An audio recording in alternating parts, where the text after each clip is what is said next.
up, everyone? Welcome back to episode 3 of the GameZone podcast. I am editor-in-chief of GameZone.com, Cade and I am joined by Mike Splechta. Hello.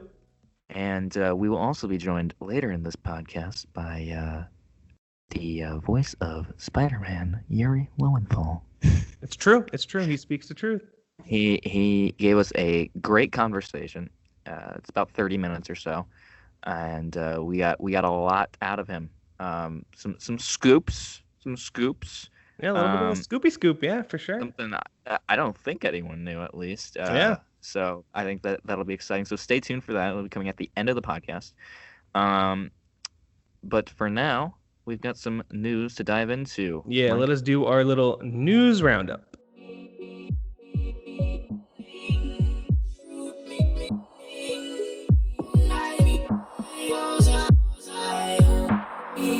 Stay a while and listen. All right, so let's start with the Anthem demo, which came out, the VIP demo came out last weekend on Friday, I believe. And the VIP demo is only for people who pre-ordered the game, right? And EA access people, yep. Yeah. We both got to play it a little bit, but we'll save that for a little bit later. But right now, I guess the big news, or mostly of the big news, was that they had a little bit of issues, right? Yeah. So, basically, what happened was these things are expected, and that's why we have these kinds of stress tests. There were server issues, so for probably 5, 6, maybe more hours, you couldn't even get past the start screen, which was a little frustrating. I'm surprised they didn't extend the demo by a day or something, because that's usually what happens when these things have these issues, but they didn't. And then when you were playing, you would have extreme lagging and rubber banding, and on an Xbox at least, for me, the frame rate was quite choppy at times. I turned off motion blur in the game, which is the only time I've ever really done that, and it seemed to help, but it was still a little choppy. The game would also have like some stuttering, where when you're walking around the hub town, where you get all your quests and stuff, you would just stop moving. The game would pause, and you'd have to wait for it to load or something, and then you could keep moving. And it wasn't like a load screen. It was like you'd see everyone, and then it was just like, halt. Okay, go. And it was kind of jarring. And then I think the biggest issue was that the game had some severe crashing, like multiple times, like every time you tried to play. For me specifically, it came through the loading screens. The loading screens would just stop, and you wouldn't know that it stopped loading unless you were paying really close attention. And okay, yes, that happened to me the very first time I was playing on PC, actually, and yeah, I was at like 90% done, and then it just would not load any more past that. Yeah, like there's like a little white symbol that moves around, and if that goes away, that means it's crashed basically. Mm-hmm. And it does not indicate to you. You just have, if you're not paying close attention, you're not going to realize it. Because like it's just a static load screen. Yeah. So there were moments where I'd be sitting there like 5, even 10 minutes, and be like, "What the hell is going on?" And then I'd be like, "Oh God, game crashed." And eventually, I just became more used to it, so I was able to catch on a little quicker. But it happened a lot, more than a dozen times, I would say. Oh wow. Okay. So I'm very hopeful that they get that figured out for the open beta this weekend. Open demo is what they're calling it, right? It's not a beta, right? Which seemed like a smart idea at first, but now I'm not so sure, because now I feel like they should have called it a beta, because people have expectations of a demo. Yeah, that was probably not the smartest idea. So that's hopefully will be fixed this weekend. If not, by launch, which is in pretty much a month. Yeah. It's like 22nd, I think, but then there's like some rollouts before someone tweeted out the release schedule for this game. It's like, all right, So you get it on the 22nd if you're just getting the standard version. If you pre-order the deluxe edition, you get it this day. If you get EA Access, you get it this day. And it's like, oh Oh my boy. God, I can't keep track.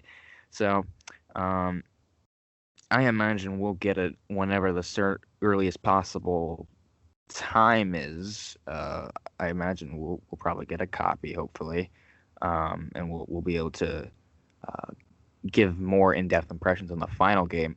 I was a bit turned off by the demo myself, both because of these issues. That's just kind of annoying, right? Like, it's not necessarily like it means it's a bad game. It just causes me to like not be super enthusiastic about it.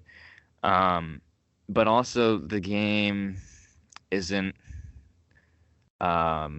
incredibly like super duper duper fun. It's not bad. It's just kind of like surface level. I feel like the world is very cool. I love the world. Yeah, just flying around it is super Yeah, fun.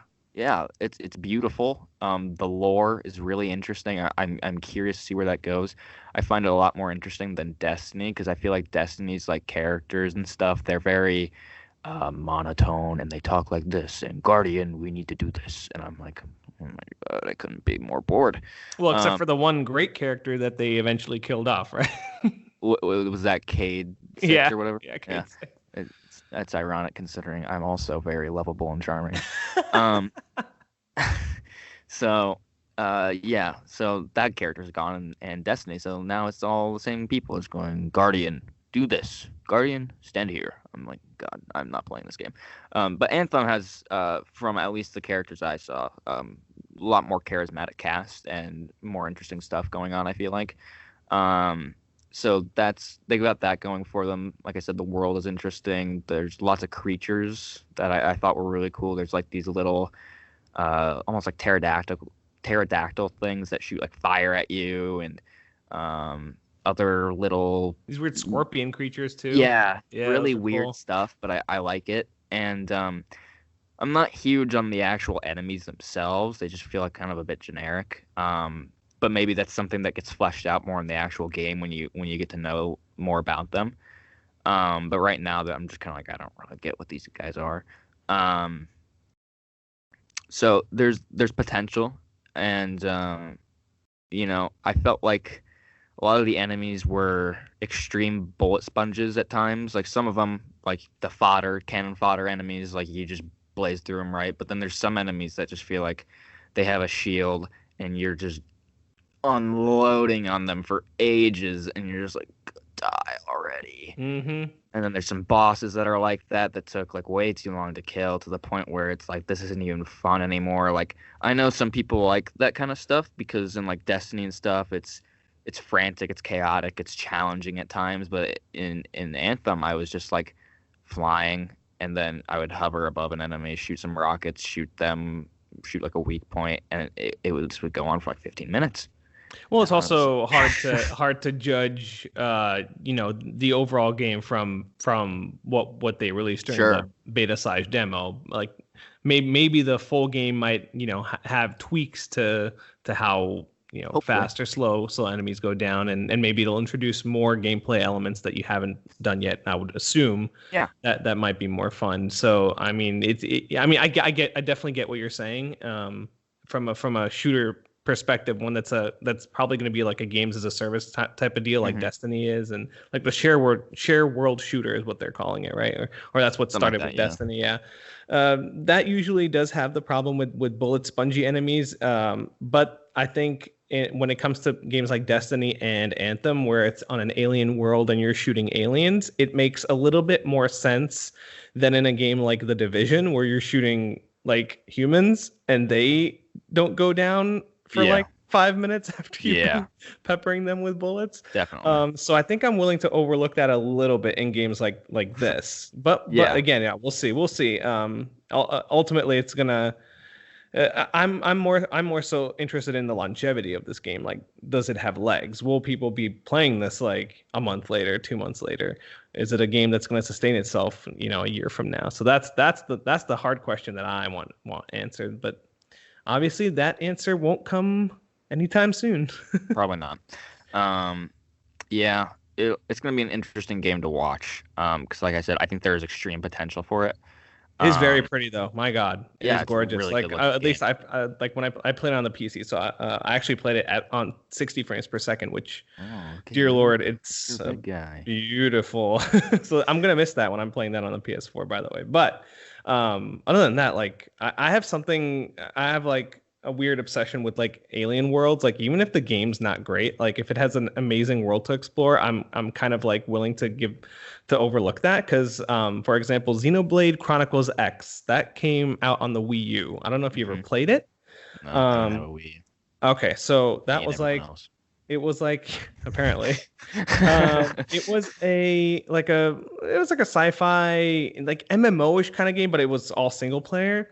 Um, but dear Lord, that world still probably my favorite sci-fi world in any game thus far. I mean, Anthem might surpass that, who knows? But Hmm. exploring that map was just it was like video game environment porn for me. So that's what I'm kind of hoping that Anthem's gonna do as well. If if the map is as big as I'm hoping it is, and varied as I'm hoping it is, so I guess we'll see. But that like just from the short mission that I played, like I was already pretty impressed with what I've seen. So I can only imagine the whole game's gonna probably impress me a little bit more on that front. I don't know. Game's gonna be interesting to see how it turns out. I'll You probably be seem reviewing it. down on it, Cade. You seem I down on I the am a Anthem. little down on it. Oh man, that's a shame. It it's just I don't know. I was hoping. I think I said it on the podcast, but I was like, as long as the shooting feels good, I'll be all right. Hmm. And like at times it feels good, but when you're just fighting bullet sponges, it's just like, okay, this isn't fun. Hmm. But like I like the way the characters move around, they thrust around, they walk and run, and you can shoot and without stopping and stuff. It's got a good flow to it. Um, and I think if they can figure out how to make the enemies still challenging but not annoying Hmm. and tiresome, then they really have something. But until then, I'm kind of down on it right now. Okay, that's fair. That's fair. The customization in the game is really good too. Yes, I played a little bit around with that as well, only because again, I'm the Warframe guy, and Yeah. there have been comparisons here to Warframe, Hmm. which some of them are definitely pretty true. And even on the customization front, it was awesome. Like you can like color individual trims and even change like the metallic types to be like shiny metal or matte or like a plastic. It's pretty awesome. Yeah, it's way better than Destiny's customization, I Oh, feel like. 100%, yeah. Um, and like there wasn't even like a lot like of actual additional parts you could get for your character in the beta, at least as Hmm. far as I could tell. So I'll be interested to see different helmets, chest pieces, all that kind of stuff that Yeah, you for can sure. equip. I'm sure I'm not the only one who did this. I know I'm not the only one who did this because I'm pretty sure there was a tutorial online, but I did it myself. Um, Iron Man, you can make Iron Man basically in this game. Very So nice. Yeah, I mean, uh, yeah, it even looks like it when you like take off. You're like yeah, 100% taking off like Iron Man. It's awesome. taking off in that game is awesome. It is. It Um, is. I do wish like when you jump off of stuff, there was more of like a free fall kind of animation. He just kind of like is like it's that weird thing in a game when like almost like Crackdown where like they don't really change. They're just kind of like jumping, like their like legs are kind of crouched up, and they don't like go into like this free fall. I wish they did that. It would look cooler. But Gotcha. Yeah. whatever. That's just a nitpick. Hmm. Um, that's all I really have to say about Anthem. All right. Well, let's spitfire the rest of these news pieces real quick. I'm just gonna quickly touch on Bandai Namco announced a few things for Dragon Ball Z. All right. Which I personally am a big fan of. Dragon Ball Fighters is getting 4 new characters. It's getting 2 characters from the Super Show, which is Videl and Jiren. And then it's also getting the 2 characters that were in the latest movie, which I actually did go see, and it was amazing. But it's going to be the movie version of Broly and Super Saiyan God Super Saiyan Gogeta. fuck does that even mean? I knew you were gonna say that. So those 4 characters are coming to Dragon Ball Fighters, but then, and more importantly, they also announced an action RPG that will retell the entire storyline of Dragon Ball Z, which sounds like the perfect game for you, Cade, Oh, really? to get yourself acquainted with the amazingness that is Dragon Ball. No, which one is this? Is this the guy that screams? He screams very loud until his hair turns yellow, and then sometimes red, and then also blue. Okay. Which Which one's Naruto? That's Yuri's friend. Oh, that's right. Yeah, he plays a character in Naruto, right? Yes. Okay. Yeah. Oh, but you're not a big anime guy, are you? I watched One Punch Man one time and I thought that was cool. Okay. All right, I'll give you that. I watched one episode and I'm like, this is pretty dope. Well, you should finish the whole season. I should. You should. Moving on, Metro Exodus. There was some big news on that regarding its exclusivity regarding its PC release. It is now being only released on the Epic Store. But could you elaborate on that? Because, as far as I know, that game was pre-orderable on Steam. Oh, was it? I should have looked. I'm pretty sure that it was. I believe you are right. That does sound right because I mean, like, we didn't know about the Epic Game Store for a while now. I'm going to look into this right now as I talk. But yeah. So Metro Exodus coming out in just a couple of weeks. Surprise, surprise! This is actually a genuine surprise. They're following Ubisoft's footsteps of they took the Division 2 to the Epic Games Store. Won't be on Steam, and neither will Metro Exodus, which is very interesting. I believe I don't know if you have the specific numbers, but the incentive is the developers get more money than they would I think with it's Steam. I want to say 30%, but it might be more. Versus I think Steam's is only like 12 or something like that. But I actually I do have an update here. If there is a Steam page for the game. Okay. So it definitely was pre-orderable on here because even scrolling down, it even shows a pre-order bonus. So I think people who have pre-ordered it still get it on Steam. At least that's what I'm thinking. But it says sales of Metro Exodus will be discontinued on Steam due to a publisher decision to make the game exclusive to another PC store. So, wow. Okay. Here.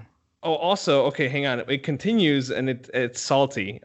We think the decision to remove the game is unfair to Steam customers, especially after a long pre-sale period. We apologize to Steam customers that were expecting it to be available for sale through February 15th release date. But we were only... Yeah, well, this is on the Steam page for it. Oh wow! So this was obviously written by not the publisher. Yeah.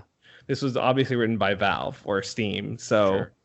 Yeah, because it reads like it's very, very salty. So and I get it. Like PC players in general, like exclusivity is kind of like a non-issue, or was never a non-issue for them because they didn't have competing things. Like they had the one platform that had it all, like, so now the fact that there is this new Epic Game Store that's taking all these publishers away, I can understand how that's going to frustrate a lot of PC players.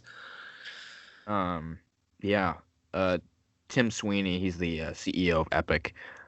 He said, we are partnering with Deep Silver to launch Metro Exodus, underpinned by Epic's marketing support and commitment to offering an 88% revenue split, enabling game creators to further reinvest in building great games and improving the economics of game stores for everybody.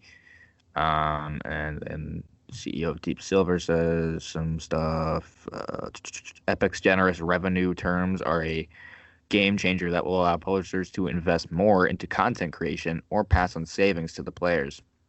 By teaming up with Epic, we will be able to invest more into the future of Metro and our ongoing partnership with series developer 4A Games to the benefit of our Metro fans. So I mean, yeah, it seems like it's a good idea for the developers, but when you're just ripping it from people's hands like that, I mean, like after having I have a get out there counterpoint to like that that. actually. Sure. What there has to be some sort of behind the scenes deal going on here, because what is stopping them from putting it on both platforms? Aside from Epic obviously Oh, paying a lump sum of money to be like, hey, we want to yeah, be the only distributor of your game. definitely. So Yeah, so that's kind of the shady part. I mean, not shady. yeah, Granted, Epic, no, it's a business, so Epic wants to make sure that they have all the publishers under their sure, store, so it makes sense. But that's I guess kind of the crappy part for consumers, is that they've had their one stop, shop for PC games mostly was Steam. I mean, granted, GOG exists and all that, yeah, even Uplay and stuff. But even then, like all the games that were on those other platforms still could be played on Steam. Aside from like EA with Origin and like they had Battlefield and Mass Effect and even yeah. Dragon Age. Like It's a very it small portion. yeah, it sucked not being able to have Mass Effect 3 on Steam. But Hmm. it is what it is. Like they are the publisher. I think they should have the right to do that. Yeah, Epic definitely. is not the publisher of Yeah, Metro and a whole bunch of other Ubisoft games or whatever. So that's kind of where the crappy part for the consumers comes in, is that now they have to like separate their storefronts and manage multiple of their libraries, because they now can't get their game that they wanted on their original digital distributor. So with Steam, I know you can like have executables. Like you can put your other games that aren't Steam games into Steam so that you can launch them from Steam. Can yes, you you do can. that with their like these like other distributor games, or is it kind of like it just won't work because it needs to launch from their storefront? I can tell you with 100% certainty that Origin, you are able to Okay. add your own games. It has that option to add a game. Epic Game Store, I actually have it brought up right now. Yeah, but could you like bring in like say maybe like you'd be able to know this better with like if you wanted to launch Battlefield 4 from Steam, could you do that? Yes, Okay. but you're not really launching it from Steam. You're also launching it through Origin. Gotcha. So it's Yes. not even. So when it's a game that's literally tied to another marketplace, it will then auto boot up that marketplace and still launch it through that marketplace, if that makes sense. No, yeah, I got it. If it's like a game you got like an MMO that you installed from like an installer or whatever, you can add that to Steam and you can add that to Origin or whatever, and then play it through that service, and that's fine. But yeah, if you're trying to launch a game that was bought at a different place, then yeah, it's gonna launch it. And even like some Ubisoft games that you buy on Steam will actually launch Uplay regardless. So that's been happening for a while now. Gotcha. Yeah, there's no way around that, unfortunately. Interesting. What a pain in the ass. But it looks Um, like on the Epic Game Store, I do not see any sort of option to add my own games. So yeah, it might just be a very, very closed ecosystem. sure. Weird. I don't know. This is why I play on consoles. And that's a fair argument, but then you look at, I mean, that's why the console wars exist, right? Because Yeah. there's always the split. Oh, Sony has the first party exclusives. Oh, but Xbox has the more powerful console. Yeah. So I feel like PC is now entering this era of like Epic versus Steam, and who has the better storefront and who has less shovelware. And so The far, luxury is you don't have to buy another system at least. I mean, it's that it's is true. it's inconvenient, but it's That is not very like true. great. Now I gotta shell out another $400 for a box. Hmm. It's I just gotta download another It's store. it's definitely a minor inconvenience. Yes, Yeah, 100%. it's a first world problem. Yes. Then if we go down the list, Assassin's Creed 3 was leaked to come out on Switch, according The to a best Czech Assassin's Creed. retailer. Oh yes, you love this Assassin's Creed. It is your all-time favorite, as It's I've so good. as I've learned. Yeah, I know Connor, the main character of that game, is dull as a brick, but he's just whatever. That game is awesome. I So love. you like the era? Yeah, mostly. It's Okay. mostly the era. I love American history, and I love that frontier. It's a really beautiful game too. It's been a long time since I played it, but I remember just being like, "Oh, this game's gorgeous, so green," and I just love running around in the woods, jumping between trees, fucking like hanging a rabbit from a tree or something, like a hunter. Some weird stuff that you're doing, but it's really cool. And like, I remember watching a bear come out of nowhere and attack some redcoats. I'm like, hell yeah, America! That's what it's all And about. yeah, and the hatchet and all these other cool things.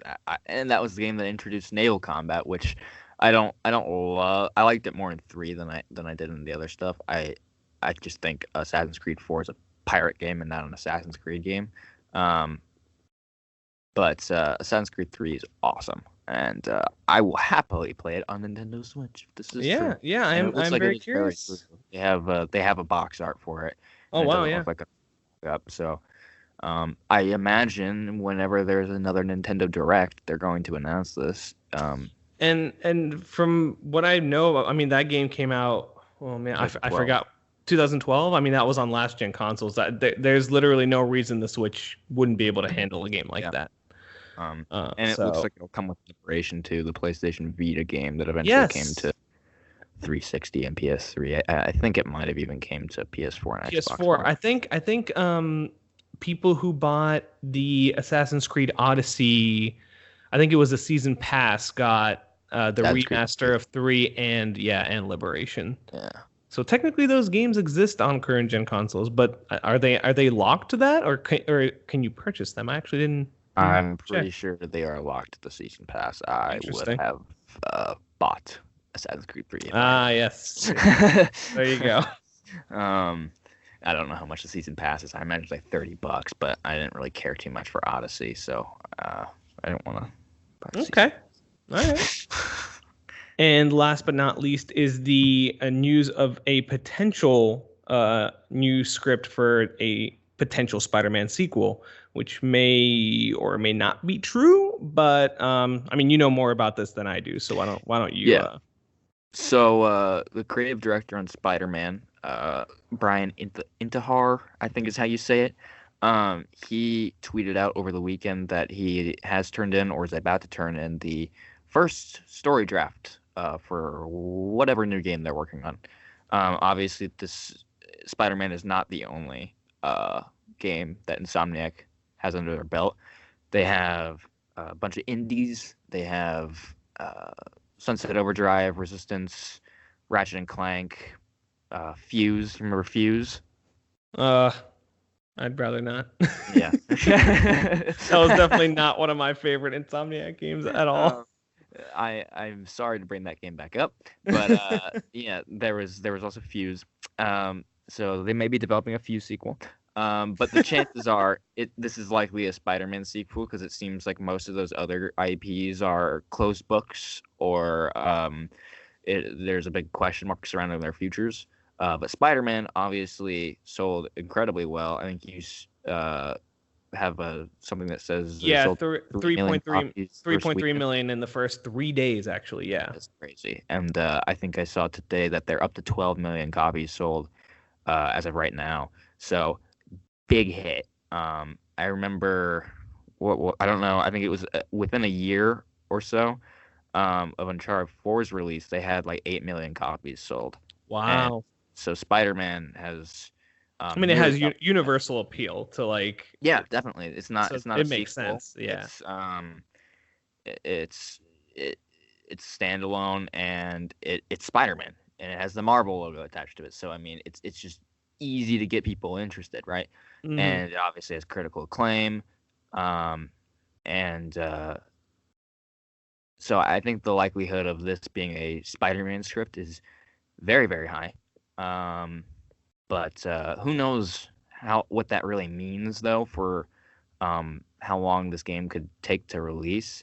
I would like to hope this would be like a send off for the PlayStation 4 so we can get it sooner rather than later.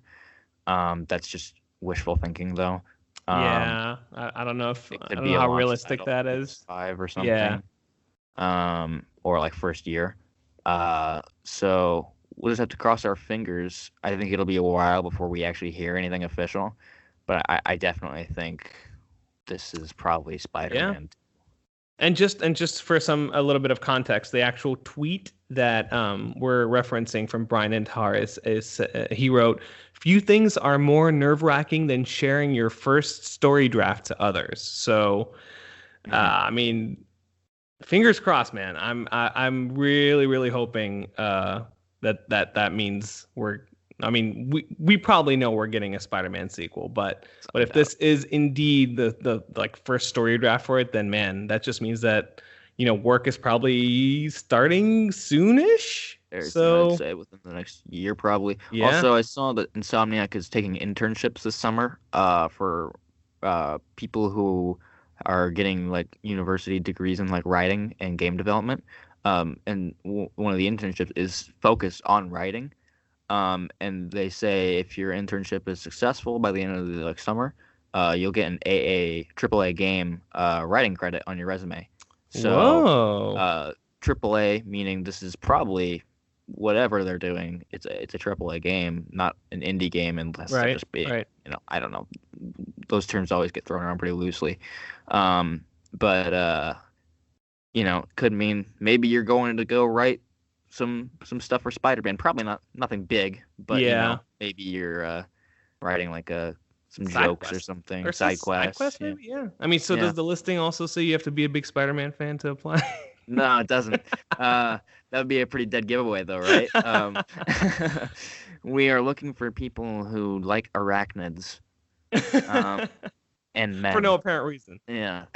um, so, it's not totally clear what they would be having those people do, but um, it said something also about you'd be sitting in on voiceover sessions and revising scripts, and it sounds really cool. So if you're a game developer, Or or like aspiring. aspiring Yeah. writer or game developer and are in college right now, I highly recommend seeking that out. I wish I knew the link off the top of my head, but if you probably go to Insomniac Games' Twitter, I imagine it's pretty easy to find. So definitely look into that if you're interested in that, because that's a great opportunity. Cool.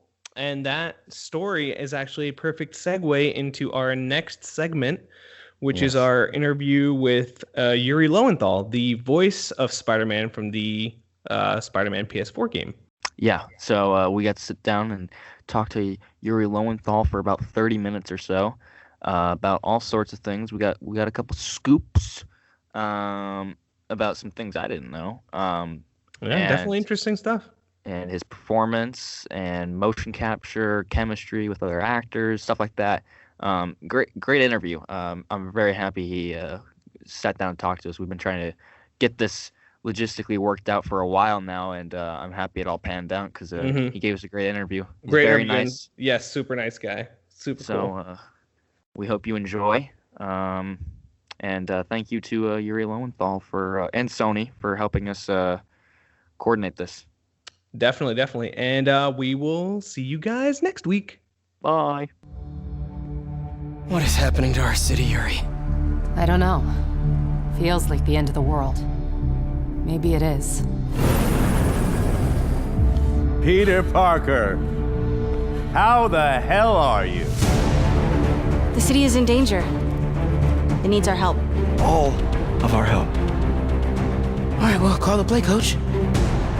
Gang of costume nutjobs is taking the city apart piece by piece. Time I return the favor. Alrighty, so let's start by introducing our very, very special guest, the man, the legend, the Spider-Man, The Yuri one and Lowenthal. only Spider-Man. How you doing, Yuri? You guys, that was a lovely introduction. Anybody who calls me the Spider-Man is definitely makes me happy. As far as I mean- know, there has never been another Spider-Man. I think you're right. I think you're correct. The story has concluded now with Spider-Man completely. It has in December, which means we are now fully done with the quote unquote first Spider-Man game, right? Mhm. So Well, I guess before we dive into that, real quick about you. You are a very prolific voice actor. On your IMDb page, you have like tons. 665 roles. What the hell? See, all right, he counted it. He counted all of them by one. Yeah. So you're quite the prolific voice actor in video games and in anime. Like, I remember when I first met you back in I think Miami in Florida. You were still voicing Sasuke in Naruto. I still am. You still are. That's right. That's right, because it's still going. 13, 14 years, something like that, which is nuts. That is insane. So you're literally growing up with that. Well, you're growing up. You're gradually aging together, you and Sasuke. That is correct. That's awesome. Well, anyway, I guess let's get into some of the questions. Cade prepared some. So I guess let's get started. Delightful. So I played this game back in August, a couple weeks before it came out for review, and I remember playing it. I'm a big Spider-Man fan. Spider-Man's my big number one fictional character. Mike can attest to this. It's true. His Twitter icon is Spider-Man. Yeah, and my I have the you know how in the game you can do like finger guns and stuff. Yeah. I took a like photo mode screenshot of him doing that, and I had like hearts shooting out of the finger guns. Awesome. That's my Twitter header. Yes. So big Spider-Man fan. So I love this game. This game was I'm 18 and I've been playing Spider-Man games since I was 3-4 years old. And yeah, so I've always loved Spider-Man games, but there was always something missing from them. And this isn't even a question. I'm just gushing right now. Sorry. Do it. I'll comment or ask a question maybe. Okay. So I always knew there was like something missing. I didn't know what it was. They always had the swinging right. Combat was usually all right, but I think what I was always missing was a true, core Spider-Man story. Because usually in the games there's a bad guy out there. You got to go stop the bad guy, and that's usually where it ended. In this game, I know they talked about it a lot before the game came out. This is a Peter Parker story that crosses over with Spider-Man, and it's very human. It's very character focused, and I think that was absolutely essential to make this game stand out as both a good Spider-Man game, a good video game in general, but one of the best superhero games I've ever played. And also a great Peter Parker game, really. Yes, 100%. Wow. Well, coming from a hardcore Spider-Man fan, that means the world. Because everybody, well, not everybody, but everybody who was at the heart of making the game, everybody over at Insomniac, they were all, the writers and the project manager, the director, everybody are huge Spider-Man nuts. Mm-hmm. And I think it showed. And one of the things they said early on was every good Spider-Man story has to have also at the heart of it a good Peter Parker story. And the way the pendulum swings is if Spider-Man wins, Peter loses. And if Peter wins, Spider-Man loses. And they went with that through the whole thing. And I think it helped create a story like one we've never seen before in games for sure. Mm-hmm. I remember a lot of people before the game came out, they were talking about it. This is going to be Spider-Man's Batman Arkham game. And I said in my review, it's not.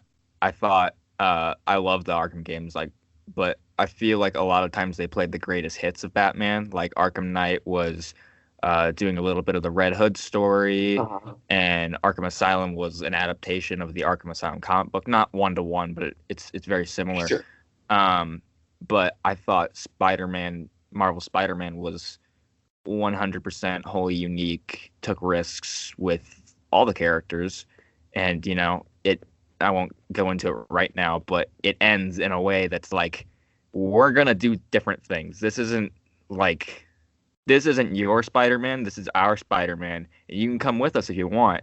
We're not going to do something so radically different that it betrays the character. But sure. Yeah. This is going to be different. And I was very happy with how different it is because it means we're gonna get something new. I don't know how well this game did, but I'm going to go out on a limb and assume there will be a sequel. That is my hope. I think it made enough money that Sony doesn't want to throw away any money that they could make. So I can only imagine that some evil geniuses over at Insomniac are right now. I would like to picture it this way anyway. That they're sort of concocting dastardly plans for a second game. Also so that I can be Spider-Man again, because there's nothing like waking up in the morning and going, oh man, I got to go to work today. Oh, wait a minute, my job is being Spider-Man. Best. One thing I wanted to ask you was, what does Spider-Man mean to you other than it obviously being a job? I grew up with not personally with the character Spider-Man, but I grew up reading comic books and Spider-Man. And when I was very young, Spider-Man was my guy. He hasn't, full disclosure, he hasn't been my guy in many years, but he holds a very special place in my heart. And I have these pictures of me when I was, 6, wearing a Spider-Man outfit. And there's something that's always been, something that will always make me love Spider-Man. And why I think a lot of people do, if I can go on a limb and say that, is because he is a very human superhero. He's got the same kinds of problems that he always seems to be fighting the same kinds of demons, aside from, superpowered supervillains, the same kind of demons that we all are fighting, trying to pay our rent and worrying about our family and, balancing trying to get relationships. Yeah. Yeah, exactly. And I think that immediately makes you connect with him. Like it almost forces you to connect with him in a way that, Batman's awesome. I love Batman, but sure.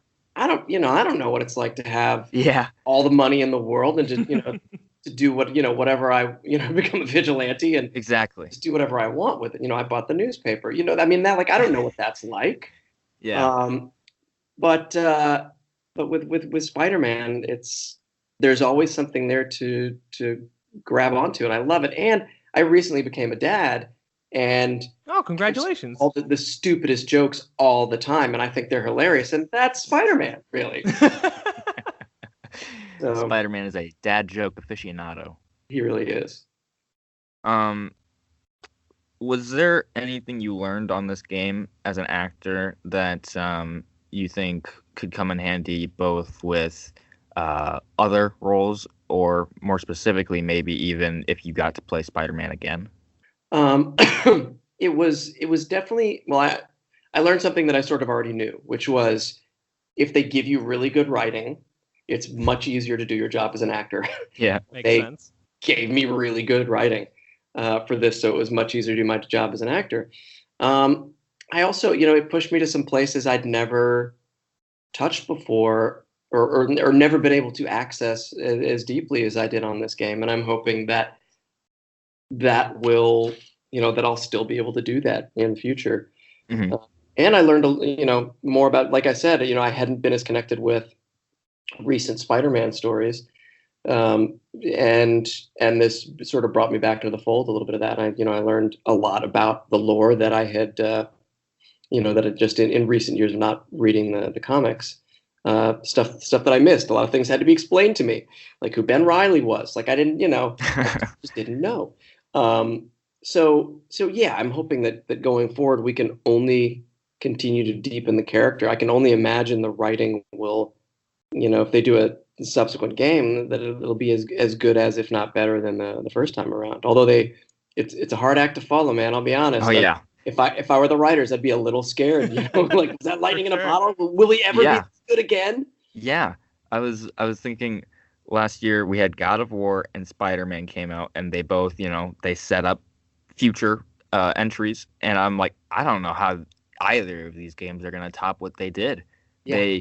They delivered great characters, great acting, great, cinematic experiences that both tell cinematic stories, but also give you meaty gameplay that, is what we play games for. Some people like to criticize some of the more critically acclaimed games because they're like really story driven, like The Last of Us. Like, oh, they're just dad simulators or whatever. But Spider-Man definitely is like, this is a video game that also has a really high quality movie level story, and I was very, very pleased with that.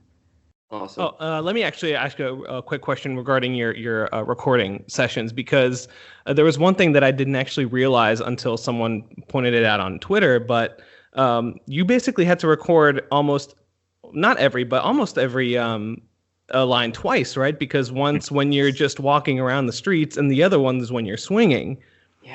Yeah, and so I didn't even realize that at first, because obviously in a Spider-Man game, I'm always going to be swinging. I never even thought to touch that.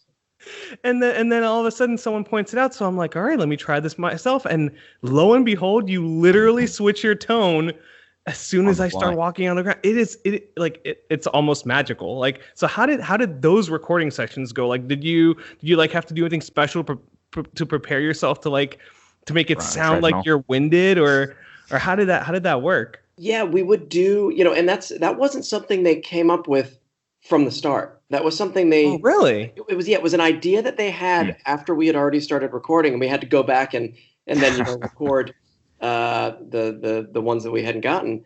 But it was something they wanted to try, and early on, we really had to dial it in, because sometimes the note that I would get when I was trying to do the efforted versions is they're like, okay, it's cool that you're putting a lot of effort in it. That's great. But remember, he's still Spider-Man. It's not that hard. Yeah.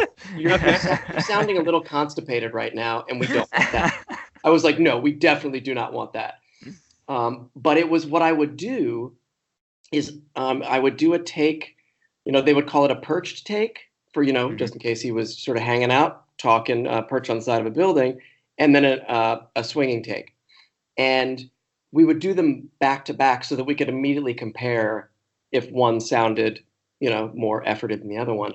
And I would literally sort of throw my arms around. It's hard for you to see, obviously, right now, but I would sort of basically pretend like I was swinging through the city when I was doing the swinging ones, which, the kid in me was just rejoicing. I'm like, I'm Spider-Man. But yeah, it was definitely harder. It was more work. But the bonus was that it took longer and they had to pay me more. So there you go, win-win. Complain. If anybody's complaining, it's got to be like all the other games like this, because they just sort of set the bar at a different level, and all the other games that come from now on are like, oh fuck, now we have to do that. Yeah. So a question for you, which, since you said that was like a concept that was introduced or they thought of later. So what was it originally? Was it just the strained voices, or was it more relaxed and the non-strained version? It was sort of a middle of the road one. And I guess what they found was that sometimes that didn't work. Like if you're perched there, maybe it sounded too, efforted, and vice versa. When they were starting to plug it in and play through it, and they figured they would experiment with this. And I know that when we first started recording it, they weren't even sure if they were going to be able to code it, like program it, to trigger at the right times. Sounds and hard. I think they went through a process of really nailing that down to get it. But man, and then because it also seamlessly switches too when you're swinging, and then you just land and. Yeah, it's crazy. I'll tell you what, even after they released the game, and even then they were like, we're not sure if this is going to work. We don't know if people are going to think it's stupid. We don't know if people are going to not even notice the difference. Yeah. And people did. And I know that was a big win for when the first article started coming out, of people going, guys, here's something you may not have noticed, but this is something they did. There was much rejoicing at Insomniac. Very cool. I remember there was so much. They are very detail heavy, especially in this game. I remember for weeks and weeks and weeks, people were posting GIFs and pictures and stuff like, did you guys know that if you zoom in on the rocket of when someone shoots it at you, there's stuff written on it and stuff? I'm like, who in their right mind would spend several days, weeks, Right. designing this for someone who's, maybe like 2 people are gonna see this. But it makes it all the better because when you do know it's there, you're like, I appreciate that they went the extra mile because it just shows that they really care. Yeah, Um, that was one of the things that made this game as good as it is, and as fun as it was to work with them, because I knew that. See, I was worried the whole time that I was recording that I was going to be ruining Spider-Man for a whole new generation.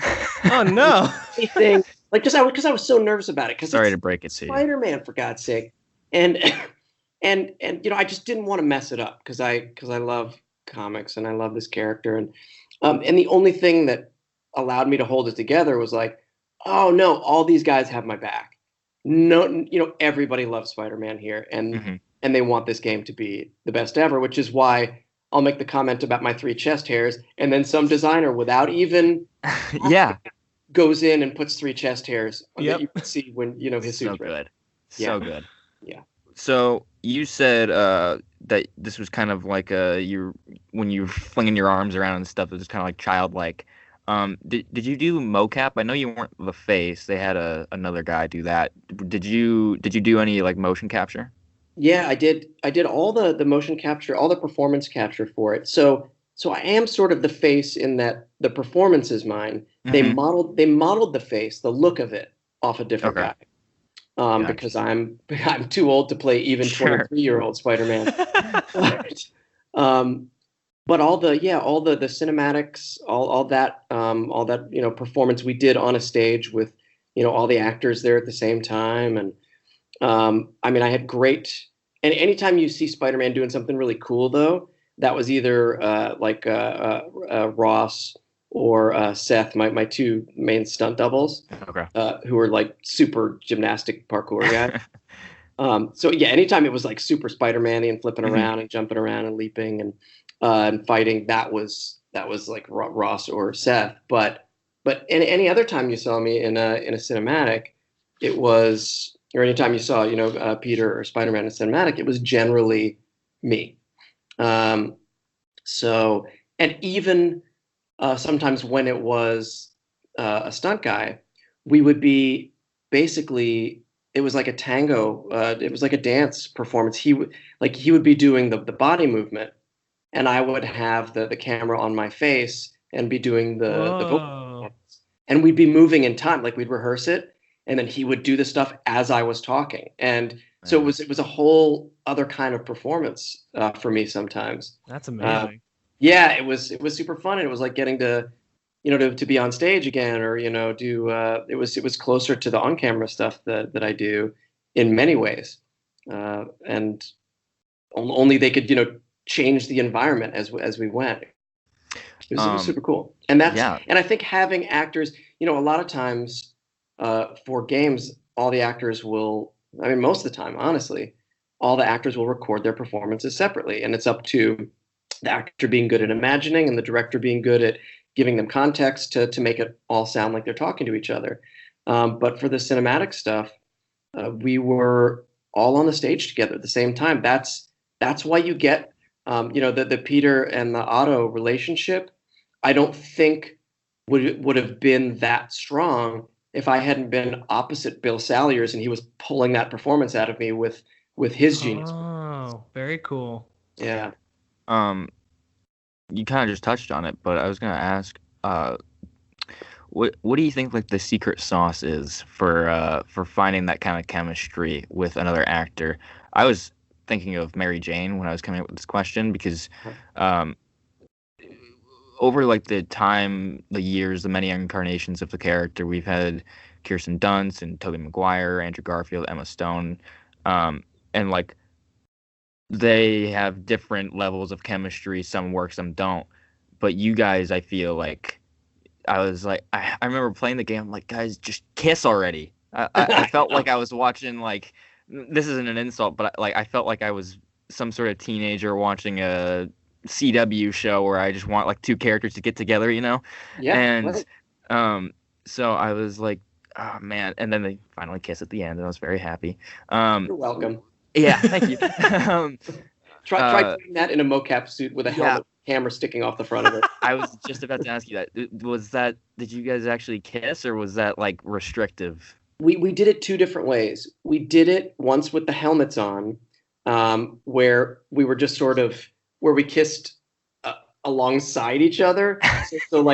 So I was just to her a little bit to her left, and she was just a little bit to my right, and then we sort of pretended to meet in the middle, even though we were sort of separate. And then we took the cameras off and we did one regular kiss without. And I don't know which one they used. But yeah, the technology does make certain things complicated when acting.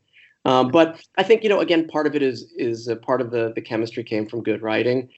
Part of it is that I've known Laura for a long time, so we're already friends. But I think most of it, boils down to the writing. But we did, we did read a lot of actors for the role. And I guess you just sort of watch people together and see how they click, see if you can get an idea of if that's going to translate, when we're actually doing the game. And speaking of actually roles real quick, your wife is actually in the game as well. Correct. Tara Platt. And she actually plays a character named Yuri. Which is so weird, man. It wasn't weird enough that I had to say my name out loud. But in my mind, I was like, oh, but you're talking to a different person. Okay, but that person is also your wife. So it was, and so many people have asked me, they're like, oh, did they do that on purpose because your name is Yuri? And I'm like, no, Yuri Watanabe she's canon. Like, she's from the comics. Mm-hmm, right. So that was just some weird coincidence. Yeah. But yeah, it was weird. I wanted to specifically, now that we're far enough away from the game being out, a lot of people have had time to play it, I'm sure. Yeah. The ending, that was very emotionally charged. Both the Doc Ock battle, which was one of my favorite boss battles in the game, not just because it's actually fun to play, but also you feel the energy, the emotion you want.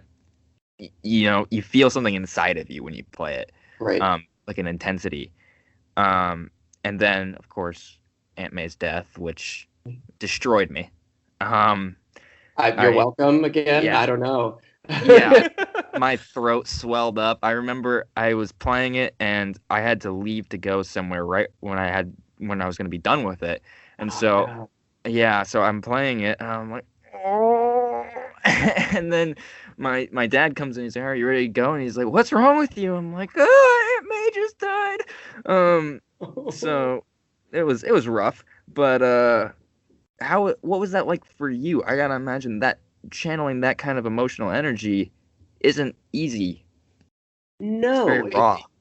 And I was worried. I was nervous going into that scene when we were gonna do it. I'm like, is it gonna be there? That happens to me sometimes. I'll be like, I'm going into this scene today, and I don't know what's gonna happen. I hope it works out. And we did it. And again, having Nancy Lanari, who played Aunt May, having her there right with me helped. Having, it was, having another actor there definitely helped. Having a very, what felt like a safe set, where everybody's being really respectful and, really quiet, and everybody was doing their best to minimize anything that would get, in between the actors and a good performance. Again, I remember reading that script. I was like, for that scene for the next day, I'm like, oh man, I hope this works. And then we did it, and it felt like it worked. And then, I believe I can say this. And then Marvel came back and said, you guys can't kill Aunt May. And we were like, whoa. We were like, we can't have that. And we were like, okay, well, too bad, because we felt that it was great, but we understand it's your property and you got to have control over it. And then we kept, we're like, okay, Aunt May's not dead, and we kept doing the game, and then we would, the Insomniac would send stuff back to Marvel for approval, and Marvel months later came back with, you know what, you guys have earned it. You can kill Aunt May. Oh my Holy God. moly, Yeah, that's gotta feel insane. gratifying. Yeah. So we got so that was back in, which of course was a roller coaster for poor Nancy Lenari, who was Yeah. like, my character's dead. Oh, my character gets to maybe be in another game. Oh no, my character's dead.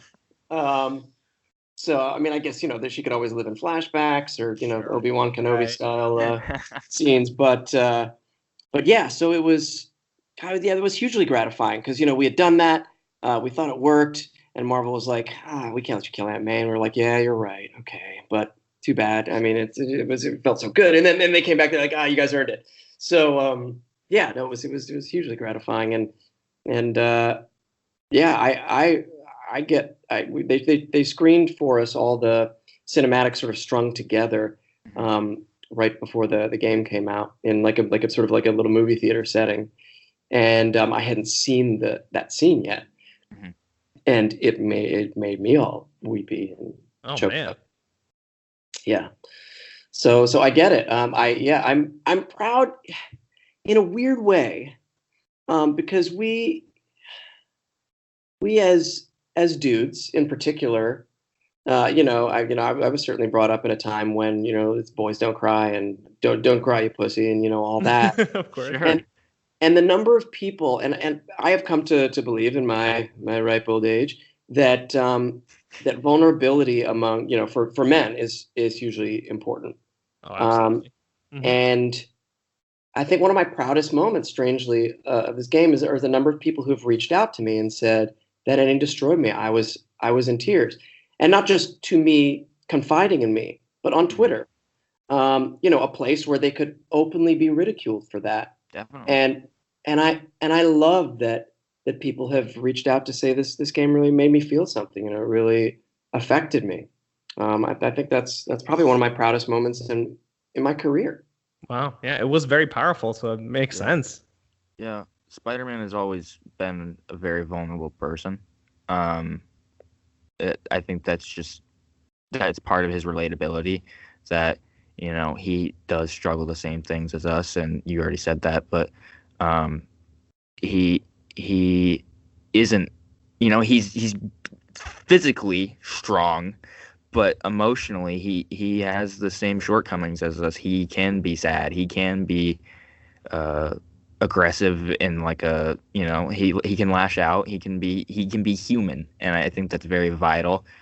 Sometimes he doesn't always take the high road, even though he tries to. Sometimes he does, and I think that's an essential piece of his character. And like I said already, you guys crushed it, because I really, over all of my years of consuming Spider-Man through cartoons, movies, video games, TV shows, Broadway musicals, I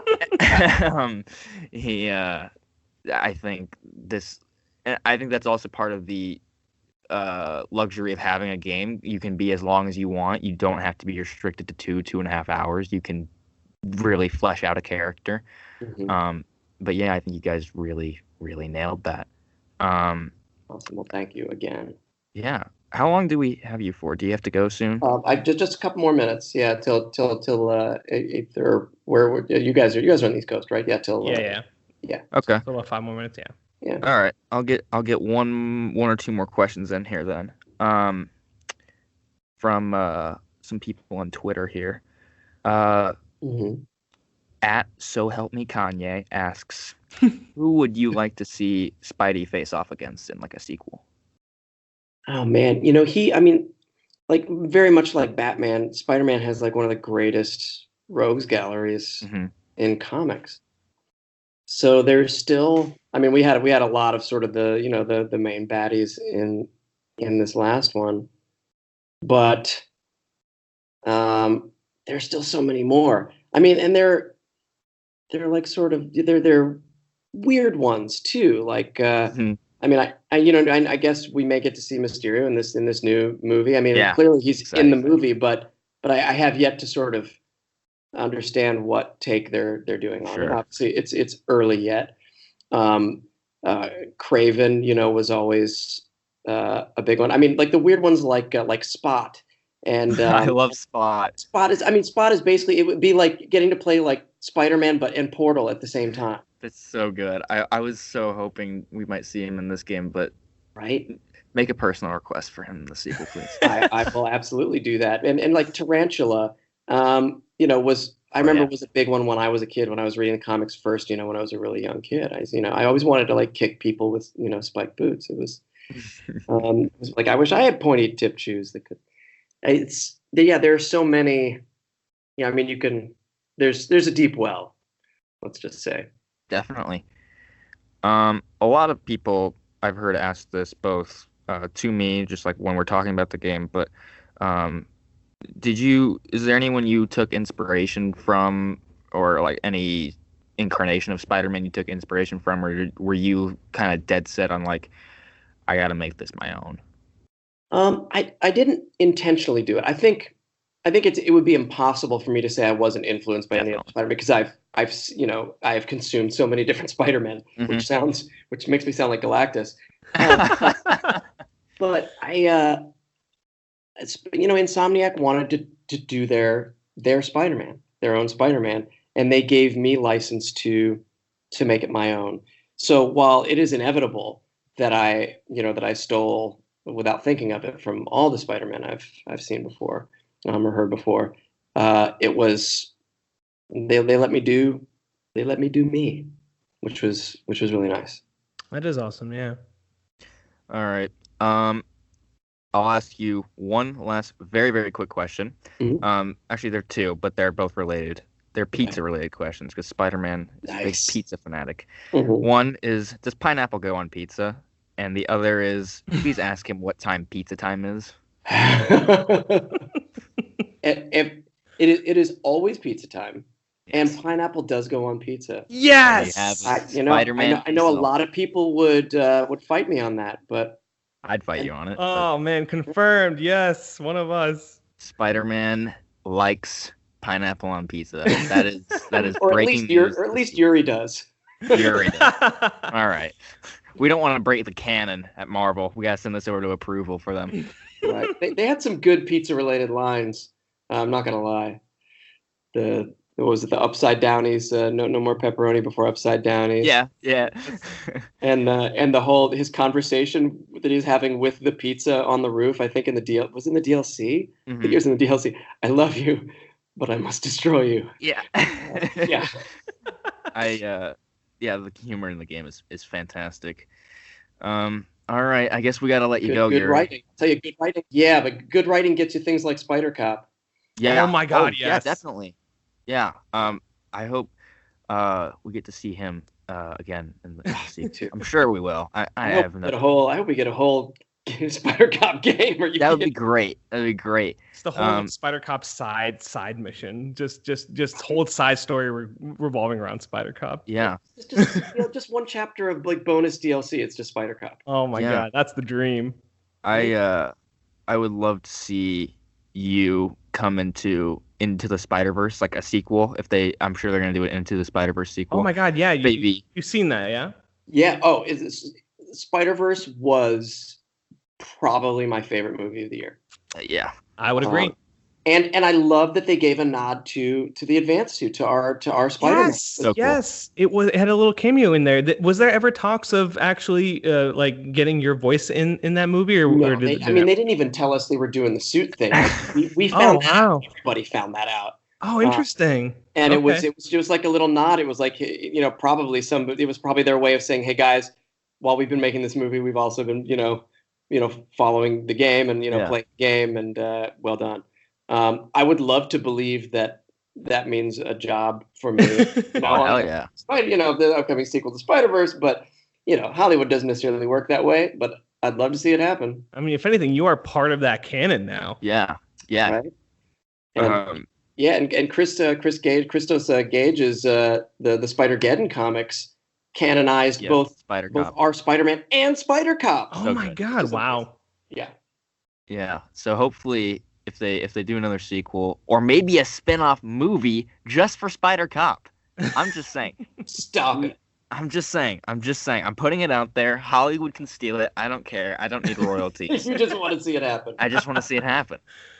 You and me both. So unless you have anything to add, Mike or Yuri, I think that about does it for Yeah, this thank you interview. so much, Yuri. Yeah, thank you That's so really much. awesome. Yeah, absolutely. Thank you guys for. I mean, thanks, Mike, for reaching out. It's been a long time since we've spoken, Oh and my God, so long. thank you guys for making this awesome and allowing me to talk about this. Definitely, Of course, definitely. anytime. You are welcome back anytime. Right. Hopefully, if there's a sequel, we can get you back and get some more stories out of you. Yes, please. Oh, All right. before we go, do you want to mention any other projects that you're working on that are Yeah. not like secret, in case you want to plug something that you're in or that's airing or something like that? Do that. I would. I just finished producing and starring in a sci-fi show called Orbital Redux. That That's was like a on live show kind of thing, right? what? It's like a live or something, Yeah, right? it was a live sci-fi show that live interactive sci-fi show that we streamed on the Legendary's on the Nerdist network, and it's like the greatest thing I've ever It like looked really that cool. and Spider-Man in the same year. Like I don't know where to go from here. Like I'm just got to like a deep depression since then. But yeah, for people who haven't seen it, you can. I mean, it's kind of complicated because you have to sign up for a Project Alpha account, but you can on a projectalpha.com or at Nerdist or Geek and Sundry, I think you can sign up. But if you use the code Orbital, then you get, I think, 30 free days or 60 free days, and it only takes like 2.5 hours to binge the show. So great. Oh, there you go. plenty of time. And then you can cut off your. Sorry, Legendary, I don't mean to put it this way. What a but, life hack. and then you just burn your thing, and you don't have to pay anything. So You already got paid. Well, it doesn't matter. exactly. Where can people find you? Social media. I'm easily stalked on Twitter. I may take a sabbatical every now and then, so don't always count on a response, but I'm pretty responsive, and it's just at Yuri Lowenthal. That's all I gotta say, Mike. You wanna get us out of here? That's it. But thank you again. It was awesome chatting with you. Right on. Likewise, and enjoy your night, and I will talk to you all again sometime. All right. Well, you have a great night, Yuri. Okay. Thanks, Mike. Thanks, Cade. Yeah, thank you. Bye. Bye.